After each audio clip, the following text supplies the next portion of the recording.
തിരികെ വാർത്തകളിലേക്ക്. ഭാരതത്തിന്റെ നേട്ടങ്ങളുടെ തിളങ്ങുന്ന ഉദാഹരണമാണ് കേരളമെന്ന് UAE സഹിഷ്ണുതാ സഹവർത്തിത്വ വകുപ്പ് മന്ത്രി Sheikh Nahyan bin Mubarak Al Nahyan. അബുദാബിയിൽ സംഘടിപ്പിച്ച മലയാളോത്സവം ഉദ്ഘാടനം ചെയ്ത് സംസാരിക്കുകയായിരുന്നു മന്ത്രി. Kerala, in my view, stands as a shining example of India's strength and achievement.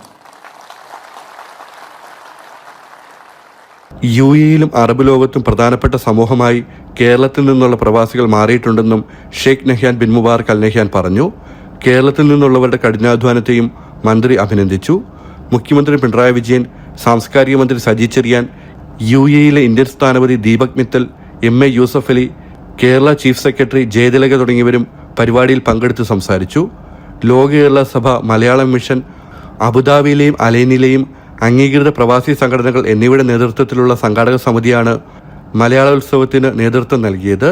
മുഖ്യമന്ത്രിയുടെ 6ാമത്തെ പ്രവാസ സമ്മേളനമായിരുന്നു അബുദാബിയിലേത്. ജനം, ദുബായ്.